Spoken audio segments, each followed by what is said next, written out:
And unlike during the inquiries around both President Clinton and President Nixon, they've denied President Trump basic due process rights and are cutting his counsel out of the process in an unprecedented way.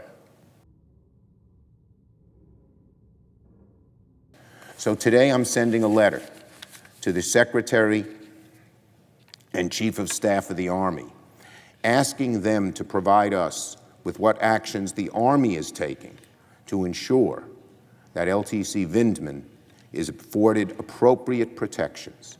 LTC Vindman and whistleblowers like him are standing up for the Constitution they swore an oath to defend. Their lives and families must not be put in jeopardy by an outrageous attack or disclosure.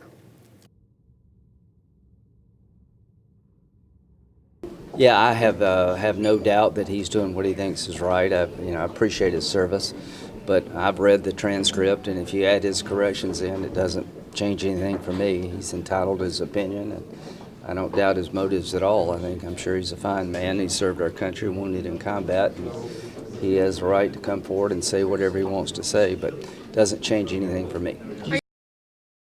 He's not the first highly decorated, well-thought-of career public servant who thought that this was fundamentally corrupt. From Bill Taylor to Fiona Hill to Colonel Vindman, you have just highly respected public servants who are coming forward to make it clear that this is unacceptable.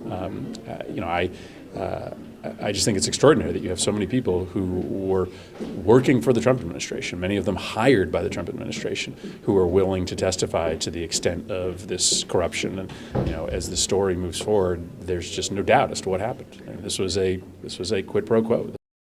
Well, I would be concerned if a U.S. ambassador anywhere in the world is the subject of a disinformation campaign directed from abroad or from any interest for that matter. That would be something I wouldn't be happy about. That'd be something that I'd find to be inappropriate. That's separate from the question of whether or not the president has the authority to remove any ambassador or the Secretary of State does for any reason.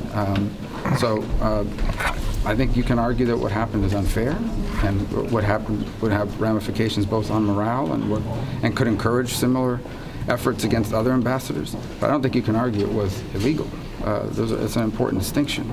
Something can be wrong and not illegal.